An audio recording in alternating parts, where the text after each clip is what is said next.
दास्तान ईमान फरोशों की जिल्द अव्वल किस्त 4 तीसरा हिस्सा। 7वीं लड़की जब सुल्तान को कत्ल करने आई। बालियान सलीबी लड़की मोबी के साथ साहिल के सफर में काफी दूर जा चुका था। वह इन इलाकों से अच्छी तरह वाकिफ था। उसे मालूम न था कि सूडानी फौज और उसके कमांडारों को सलाउद्दीन ने मुआफी दे दी है। एक तो वो सुल्तान के अताब से भाग रहा था, दूसरे वो मोबी जैसी हसीन लड़की को छोड़ना नहीं चाहता था। उसे भी फखर अल मिस्री की तरह इटली की इस लड़की के हुस्न और दिलकशी ने अंधा कर दिया था।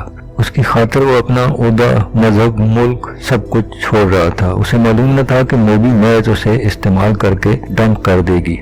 वो जिस मकसद के लिए आई थी वो गो के फेल हुआ, मगर मोबी अपने हिस्से का काम कामयाबी से कर चुकी थी। इसके लिए उसने अपने जिस्म और इज्जत की कुर्बानी दी थी। वो अभी तक खुद से दुगनी उम्र के आदमी की अयाशी का जरिया बनी हुई थी। बालियान इस खुशफहमी में था कि मोबी उसे बुरी तरह चाहती है, मगर मोबी महज उसे अपनी हिफाजत के लिए इस्तेमाल कर रही थी। उसे भोए रूम पार करना था या राबिन तक पहुंचना था। वो बेखबर थी कि राबिन और ताजरों के भेस वाले उसके साथ ही पकड़े जा चुके। इस मजबूरी के तहत वो बालियान के हाथ में खिलौना बनी हुई थी।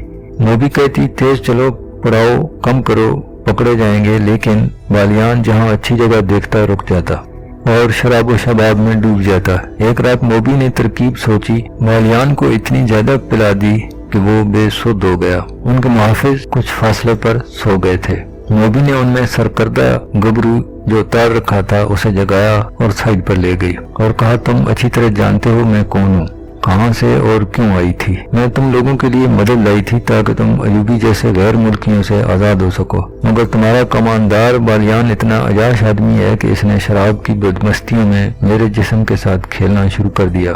बजाय कि वो अक्लमंदी से बगावत का मंसूबा बनाकर फतह हासिल करता, उसने मुझे अपने हरम की लोंडी बना लिया और अंधाधुंध फौज को 2 हिस्सों में तकसीम करके ऐसी लापरवाही से हमला करवाया कि एक ही रात में तुम्हारी इतनी बड़ी फौज खत्म हो गई। तुम्हारी शिकस्त का जिम्मेदार ये शख्स है। अब ये मेरे साथ सिर्फ अयाशी के लिए जा रहा है और मुझे कहता है मैं उसे समंदर पार ले जाऊं, इसे अपनी फौज में रुतबा दिलाऊं और इसके साथ शादी कर लूं। मगर मुझे इस शख्स से नफरत है। मैंने फैसला कर लिया है कि अगर मुझे शादी करनी है और अपने मुल्क में ले जाकर किसी को फौज में रुतबा दिलाना है तो मुझे ऐसे आदमी का इंतखाब करना चाहिए जो मेरे दिल को अच्छा लगे। वो तुम हो सकते हो, जवान हो, दिलेर हो, अक्लमंद हो। मैंने जब से तुम्हें देखा तुम्हें चाह रही हूँ। मुझे इस बूढ़े से बचाओ, मैं तुम्हारी हूँ। मुझे समंदर पार ले चलो, फौज में ओहदा और मालो दौलत तुम्हारे कदमों में होगा, मगर इस आदमी को यहीं सोते में ही खत्म कर दो, फिर हम निकल चलें। उसने मुहाफिज के गले में बाहें डाल दी। सूडानी मुहाफिज उसके कातिल हुस्न में गिरफ्तार हो गया। उसने भी दीवानावार उसे बाहों में जकड़ लिया। मोबी तो इस जादूगरी की माहिर थी कि कैसे आग भड़काकर काम निकलवाने हैं। वो पीछे हट गई। मुहाफिज उसकी तरफ बढ़ा तो अकब से एक बर्छी उसकी पीठ में उतर गई। एक आवाज आई, इस नमक हराम को जिंदा रहने का हक नहीं। लड़की की चीख निकल गई। बस इतना कहा, तुमने इसे कत्ल कर दिया, कि एक हाथ ने उसे बाजू से घसीटते बालियान के पास फेंक कर कहा, हम इस शख्स के साथ पले बड़े दोस्त हैं। तुम हम में से किसी को इसके खिलाफ गुमराह नहीं कर सकती। जो गुमराह हुआ उसने सजा पा ली। बालियान शराब के नशे में धुत पड़ा था। मोदी ने मुहाफिज से पूछा, तुम लोगों ने ये भी सोचा कि तुम कहाँ जा रहे हो? उसने कहा, समंदर में डूबने। तुम्हारे साथ हमारा कोई ताल्लुक नहीं। जहाँ तक बालियान जाएगा हम वहीं तक जाएंगे। और वो दोनों जाकर लेट गए। दूसरे दिन बालियान जागा तो उसे रात का वाकया बताया गया। मोदी ने कहा, वो मुझे जान की धमकी देकर ले गया था। बालियान ने अपने मुहाफिजों को शाबाश दी, मगर उनकी ये बात सुनी अनसुनी कर दी कि ये लड़की उसे गुमराह करके ले गई थी और उन्होंने इसकी बातें सुनी थी। वो मोदी के हुस्न और शराब में मदहोश होकर अंधा हो गया था। मोदी ने उसे फिर कहा, तेज चलना चाहिए, मगर बालियान ने परवाह न की। मोदी अब आजाद नहीं हो सकती थी। उसने देख लिया था ये लोग अपने दोस्तों को कत्ल करने से भी दरेग नहीं करते। अली ने जाने क्या सोचकर उनका ताक़ुब न किया। बगावत के बाद के हालात को मामूल पर लाने के लिए वो सुल्तान अयूबी के साथ बहुत मसरूफ हो गया था।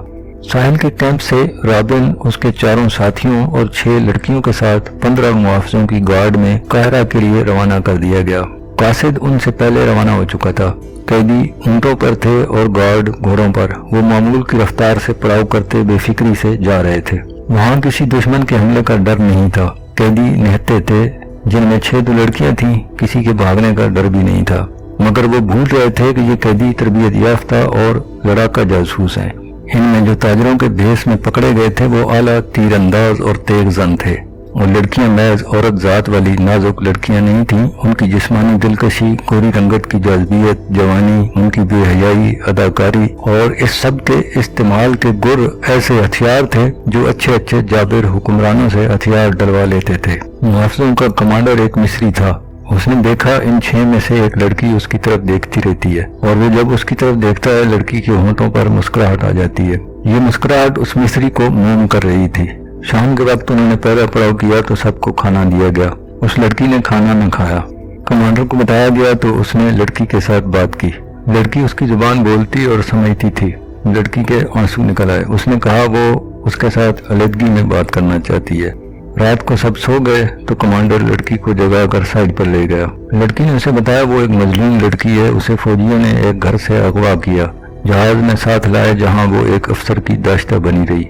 दूसरी लड़कियों के मुतालिक उसने बताया कि उनके साथ उसकी मुलाकात जहाज में हुई थी, उन्हें भी अगवा करके लाया गया था। अचानक जहाज़ों पर आग बरसने लगी और जहाज जलने लगे। उन लड़कियों को एक कश्ती में बिठाकर समंदर में डाल दिया गया। कश्ती उन्हें साहिल पर ले आई जहां उन्हें जासूस समझकर कैद में डाल दिया गया।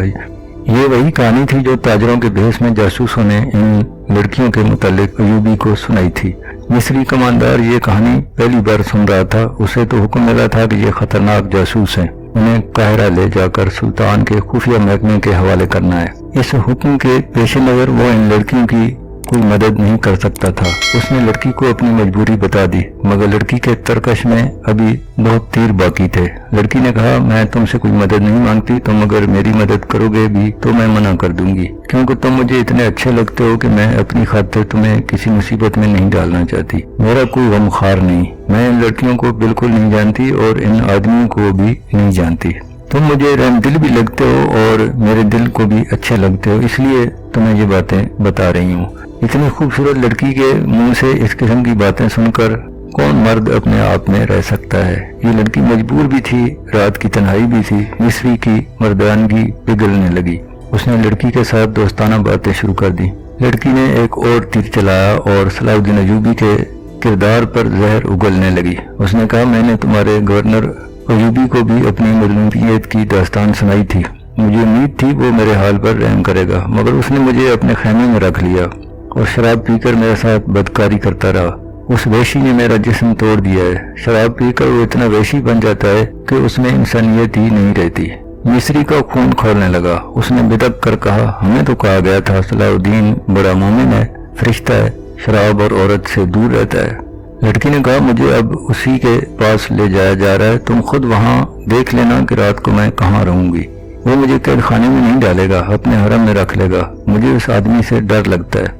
इस किस्म की बहुत सी बातों से लड़की उस मिस्री के दिल में अयूबी के खिलाफ नफरत पैदा करके पूरी तरह मिस्री पर छा गई। उसके दिलो दिमाग पर कब्जा कर लिया और फिर कहा अगर तुम मुझे इस जलील जिंदगी से निजात दिला दो तो मैं हमेशा के लिए तुम्हारी हो जाऊंगी और मेरा बाप तुम्हें सोने की अशरफियों से मालामाल कर देगा।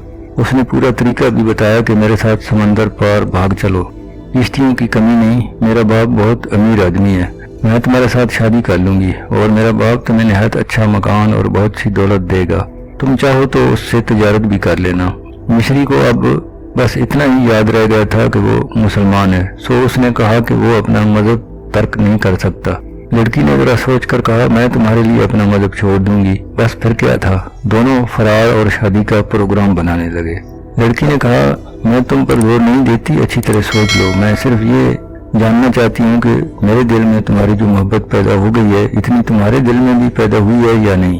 अगर तुम मुझे कबूल करने पर आमादा हो सकते हो तो सोच लो और कोशिश करो कि काहिरा तक हमारा सफर लंबा हो जाए। हम एक बार वहां पहुंच गए तो फिर तुम मेरी बू भी नहीं सूंघ सकोगे।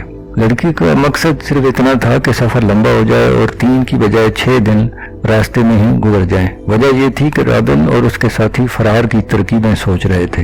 वो इस ताक में थे कि रात को सोए मुहाफिजों के हथियार उठाकर उन्हें कत्ल कर दिया जाए, जो नामुमकिन सा काम था, या उनके घोड़े चुरा कर भागा जाए। अभी तो पहला ही पड़ाव था, तो वो चाहते थे कि सफर लंबा हो जाए ताकि इत्मीनान से मंसूबा सोच और उस पर अमल कर सकें। اسی مقصد سے انہوں نے اس لڑکی کو استعمال کیا کہ وہ محافظوں کے کمانڈر کو قبضے میں کر لے۔ لڑکی نے پہلی ملاقات میں ہی یہ مقصد حاصل کر لیا اور مصری کو منہ مانگی قیمت دے دی۔ مصری کوئی ایسا بڑا رتبے والا آدمی نہیں تھا، معمولی عہدیدار تھا، اس نے کبھی خواب میں بھی اتنی حسین لڑکی نہیں دیکھی تھی۔ کہاں ایک جیتی جاگتی لڑکی جو اس کے تصور سے بھی زیادہ خوبصورت اس کی لونڈی بن گئی تھی۔ وہ اپنا آپ، اپنا فرض اور اپنا مذہب ہی بھول گیا۔ اب تو وہ ایک لمحے کے لیے بھی لڑکی سے الگ نہیں ہونا چاہتا تھا۔ اس پاگل پن میں اس نے صبح پہلا حکم یہ دیا کہ جانور بہت تھکے ہوئے ہیں، لہذا آج سفر نہیں ہوگا۔ محاذ کی سختیوں سے اکتائے محافظوں اور شتربانوں کو اس حکم سے بہت خوشی ہوئی۔ انہیں منزل تک پہنچنے کی کوئی جلدی نہیں تھی۔ دن بھر آرام کرتے رہے، گپ شپ لگاتے رہے اور ان کا کمانڈر اس لڑکی کے پاس بیٹھا بدمست ہوتا رہا۔ دن گزر گیا، رات آئی اور جب سب سو گئے تو مصری لڑکی کو ساتھ لیے دور چلا گیا۔